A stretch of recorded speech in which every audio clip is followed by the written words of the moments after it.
தோழர்களே அனைவருக்கும் என்னுடைய மாநில வழக்கணத்தை தெரிவித்துக் கொள்கிறேன். இந்த பதிவில் சீஃப் மினிஸ்டர் ஆஃப் இந்தியாவை தான் நம்ம புழக்க போகிறோம். முதல்ல அம்மா கிட்ட அடி வாங்கினாங்க, அப்புறம் அப்பா கிட்ட அடி வாங்கினாங்க, அப்படி அண்ணன்கிட்ட அடி வாங்கினாங்க, அக்கா கிட்ட அடி வாங்கினாங்க. கொஞ்சம் தள்ளி டெவலப் ஆகி வீட்டை விட்டு வெளியில் வந்தோடனே அங்கே பொழிச்சு அடி வாங்கினாங்க. தெருவை தாண்டி ஊருக்கு அடி வாங்கினாங்க, ஊரை தாண்டி மாவட்டத்துக்கு அடி வாங்கினாங்க, மாவட்டத்தை தாண்டி தமிழ்நாடு முழுக்க காரி துப்ப ஆரம்பித்தோம்.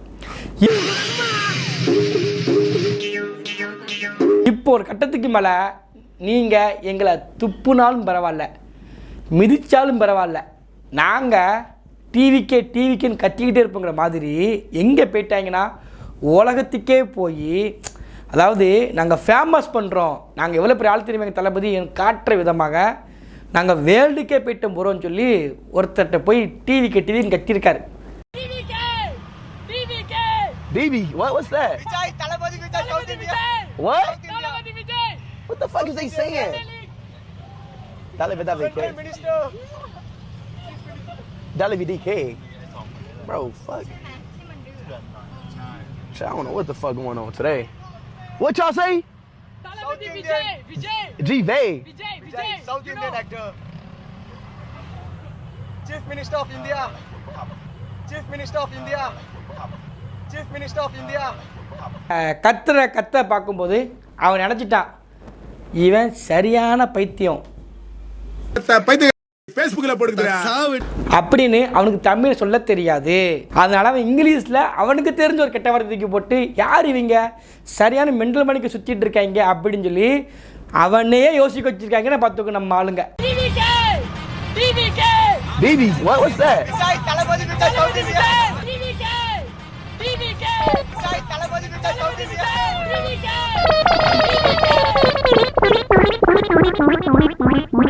What y'all say? Talabadi Vijay. G-Vay. Vijay, South Indian actor. Chief Minister of India. Chief Minister of India. Chief Minister of India.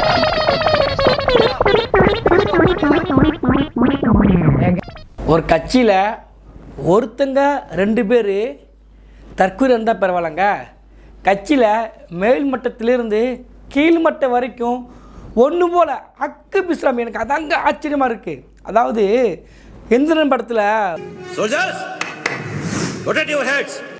சுற்றும்போது கூட அங்கே குறிப்பிட்ட டூப்பில் நம்ம யார் இருப்பார், வசி உள்ளே நிற்பார், அது கூட எல்லா ரோபம் தலை சுற்றாது, அதில் கூட குறிப்பிட்ட டூப்பாக ஒருத்தர் நிற்பார், உண்மையாக ஒருத்தர் நிற்பார். ஆனால் இங்கே பாருங்கள், வசி சுற்றுன்னு நினச்சிக்கோ, ஏன் தலைவன் யார் எழுதினது தெரியுங்கள? சென்னை மகாணத்தோட முதலமைச்சரா ஒரு மணிமண்டபம் தானிய சேமிப்பு கிடங்குகள்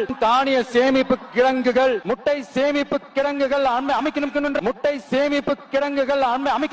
நம்ம நாமக்கல் ஊர்தான், நம்ம நாமக்கல் பொதுச் செயலர். 80,000 வீடு இருக்கும், நமக்கு ஒரு தொகுதியில 80,000 ஓட்டு கிடைச்சிருங்க, அது பெருசு. அப்புறம் ஜூன் பேசக்கூடிய ஆதவ் அர்ஜுனா எல்லாரும் ஒன்று போல இருக்கான் பாருங்க. யார் இறக்கவில்லை, அதை உயிர் போட வெற்றிக்கு தான் தலைவர் விஜய் அவர்கள் தாவேகா கட்சியை உருவாக்கி கொண்டிருக்கிறார். இந்த இளைஞர்களுக்கு என்ன தெரியும் என்கிறத நம்மள பார்த்து கேட்டுட்டு இருக்காங்க. முதல் கொள்கை விளக்க கூட்டத்தை இங்கே நடத்தி கொண்டிருக்கிறார். அண்ணன் அவர்களுக்கு என்னுடைய வணக்கத்தை தெரிந்து எல்லோற்றையும் தூக்கி எறிந்து தமிழ்நாட்டு மக்களுக்காகவும் தன்னுடைய பதவியை துறந்து அக்கு பிஸ்லாம் இருக்கான் பாருங்க. இதேதான் தொண்டனும் பேசுறான். அதாவது நான் சென்னையில் இருந்தேன். திடீரென்று அந்த விஷயம் என்று முதல் மாநாளில் மிஸ் ஆயிடுச்சு, 2வது மாநாளில் மாட்டிடுச்சு. அதனால் இப்போ மிஸ் ஆகாது. இப்போ நான் பார்க்க போகிறேன். இப்போ இன்னும் சற்று நேரத்தில் அந்த விஜய் வருவார். அத்தனை மக்களும் அவரை பார்த்து கொண்டிருக்கும். அவர் பேசும்பொழுது அத்தனை ரசிகர்களும் கை தட்டலும், ரசிகர்களும் அத்தனை ரசிகர்களும் அவர் கை கோர்த்துவார்கள். எனவே விரும்புகிறேன். ஒன்று போல இருக்கிறாங்க. இப்போ இங்கே துப்பி அங்கே துப்பி போனது மட்டும் இல்லாமல் எஸ்எஸ்ஆர் இங்கே வாங்க அப்படின்னு சொல்கிற மாதிரி ஒட்டுமொத்த பேருமே பைத்தியகாரத்தனமாக சுற்றிக்கிட்டு இருக்கான்.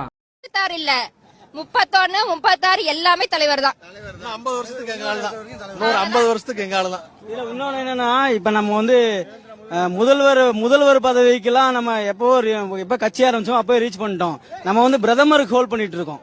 தளபதி வந்து பிரதமர் ஆக்குவோம். கண்டிப்பா முதல்வர் வந்து தாண்டி வந்துட்டோம், பிரதமர் ஆக்கிடுவோம். எஸ்ஐ சார், ஐயோ இங்க பாருங்க சார், ஒரே பைத்தியங்களா இருக்கு sir. Sir SI sir, SI sir. மச்சான் உள்ள நிறைய பைத்தியம், வாய செம காமெடியா. கட்சி ஆரம்பிக்கும் போதே அவர் வந்து சிஎம் ஆயிட்டாராம். இந்த வாய் கொழுப்பு இருக்குது தெரியுமாங்க இவங்களுக்கு. இந்த வாய் கொழுப்புக்கு தான் நம்ம பொல பிறந்துக்கிட்டு இருக்கோம். ஏடா வயசுக்கு வந்து பிள்ளை மடிக்க செப்டம்பர் 27 ஓடி ஒழிஞ்சவர் இன்றைக்கி 23 ஆயிடுச்சு. அடுத்த மாதம் அக்டோபர் 23 ஆச்சு. அது வயசுக்கு வந்து பிள்ளை கூட வெளியில் வந்துருப்பா. இது மாசமான இருப்பாங்க தெரியுமா. கன்சீவ் ஆகி ஒரு குழந்தை வெளியே வந்தது பிறகு குறிப்பிட்ட நாளத்தை வீட்டுக்குள்ளே இருப்பேன். இந்த குழந்தை கூட ஒரு வாரத்துக்கு அப்புறம் வெளியில் கூட்டு வந்து சூரிய காட்ட வெளியே நிப்பாட்டிடுவாங்க.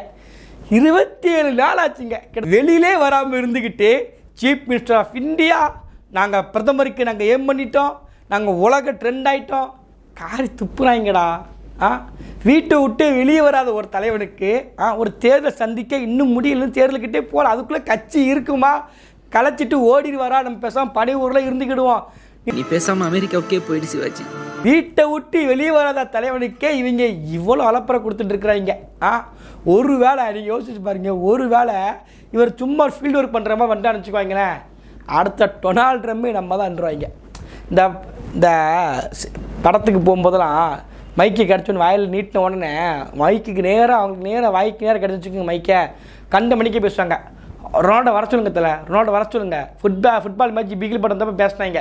மெஸ்ஸி, நெய்மார் எல்லாம் வேலை விட்டு போறீங்க. எங்க தளபதி வெறித்தனமா ஆடுறாரு ஃபுட்பால். சத்தியமா சொல்றேன், பயங்கரமா வரப்போகுது படம். அந்த கதை தான். ஃபுட்பால் ரொனால்டோவே தோத்துருவாங்க எங்க தளபதி கிட்ட.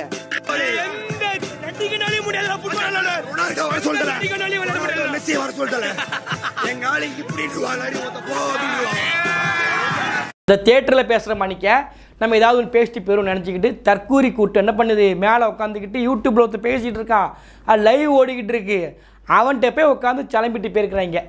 Chief minister of India. நல்ல வேலை அவனுக்கு தமிழ் தெரிஞ்சு சந்தோஷப்பட்டுக்கோ. ஒரு வேளை தமிழ் தெரிஞ்சிச்சுன்னா அவன் என்னமா பேசியிருப்பான், அசிங்கமாக பேசியிருப்பான். நம்ம பேசும்போது அவனும் பேசியிருந்திருப்பான். இன்னொரு விஷயம் தெரியுமா, எனக்கு ஒரு சந்தேகமாகவே இருக்குது, தளபதியை தெரியாமல் எப்படி முதல்ல இவ்வளோ பெரிய ஆளானா. எங்கள் தளபதி யார் தெரியுமில, எத்தனை லைக் வாங்கிட்டு இருக்காரு இன்ஸ்டாகிராமில், போஸ்ட்டு போட்டால் போதும் அவன் லைக் வாங்கிட்டு இருக்காரு. எங்கள் டிவிக்கே தெரியாதா? டிவிக்குன்னா அவன் தெரியலங்க அவனுக்கு. அவனை நம்ம செக் பண்ணணும். அவன் தளபதிக்கு எதிராக இருப்பான்னு நினைக்கிறாங்க. அவனுக்கு நல்லா பாருங்கள் ஓடு தெரியுது அவனுக்கு. அவன் அனைவரும் ஆமையாக இருப்பான்னு நினைக்கிறேன். நல்லா செக் பண்ணி பார்த்துக்கோங்க. ஒரு தொண்டர்களை எந்த விதத்துலையும் கண்ட்ரோல் பண்ண வக்கில்லாத தலைவன். அதை உங்களுக்கு புரியுற மாதிரி சொல்லணும்னு வச்சுக்கோங்களேன். உனக்கு சாராயம் கொடுக்கல கத்துறதுக்கு, உனக்கு கொடுத்த புத்தகம் புரியுதா? என்னோட சினிமா வந்து புத்தகமா தான் ஆசைப்படல. நான் உனக்கு சாராயம் கொடுத்து ஆடுறதுக்காக வரல. தயவு செஞ்சு சாராயம் குடிச்ச மாதிரி ஆடாதீங்க. சந்தோஷமா இரு, ஹாப்பியா இரு. ஒரு படத்தினுடைய இயக்குனர் 5 படம் தான் எடுத்திருக்காரு. அவரை பார்ப்பதற்கு ஒரு தேட்டருக்குள்ளே ஒரு 10 பேர், தேட்டருக்கு எத்தனை பேருக்கு இருக்க முடியும்? 1000 பேர் இருப்பாங்களாங்க. சரி 2000 பேர் இருந்துட்டு போட்டுங்க. அவர் முன்னாடி 10 பேசுகிறார். நான் உனக்கு சாராயம் கொடுக்கல, உனக்கு நான் புத்தகத்தை கொடுத்துருக்கேன், என் படம் உனக்கு புத்தகம் மாதிரி சொல்கிறார். தன்னுடைய ரசிகர்கள், அவர் ஒரு இயக்குனர், தன்னுடைய ரசிகர்கள் முன்னாடி ஒழுக்கம் இல்லாமல் ஆடுறத பார்க்க முடியாமல் 100 பேர் ஆடிருப்பாங்களா அந்த மாதிரி பார்க்க முடியாமல் என்ன சொல்கிறாரு, நான் உனக்கு சாராயம் கொடுக்கல, உனக்கு நான் புத்தகத்தை கொடுத்துக்கன்னு சொல்கிறாரு. அப்போ தான் ரசிகர்கள் கெட்டு போகக்கூடாங்கிறத உடனே அந்த இடத்துல அவங்க முன்னாடியே பேசுகிறாருங்க. அவர் மனுஷனா இல்லை லைட்டை ஆஃப் பண்ணி ஆன் பண்ணி பண்ணக்கூடிய பரதேசித்தனமான தற்கூரித்தனமாக ஒரு கோமாளி சைக்கோ பண்ணக்கூடிய வேலையை ஒருத்தன் பண்ணோம்னா அவன் மனுஷனா?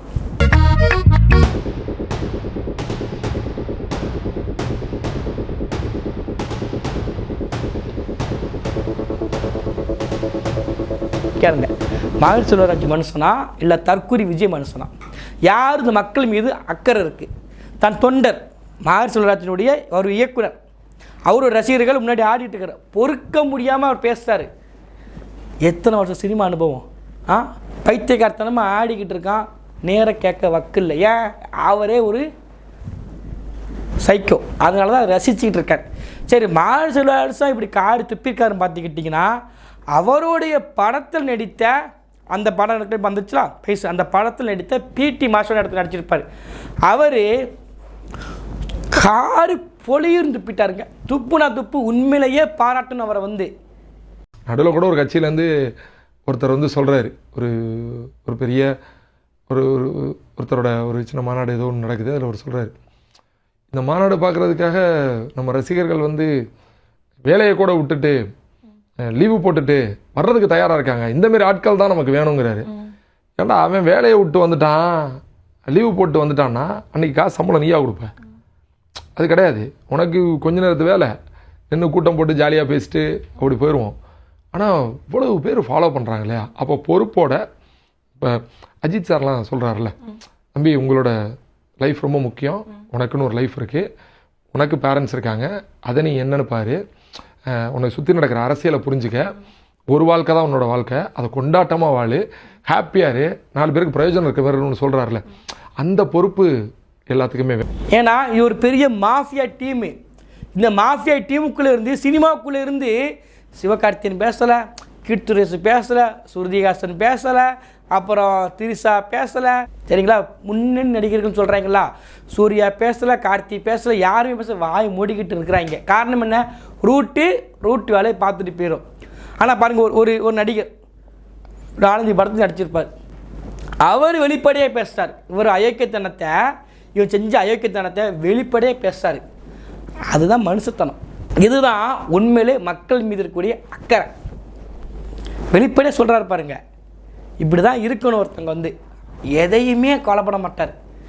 அவன் வெளியில் போய் கத்திட்டு இருக்கானே, அசிங்கமே இல்லையா? இதே வலிமை அப்டேட் கேட்கும்போது இவங்க அஜிசிகளுக்கு பாடம் எடுத்தாங்க.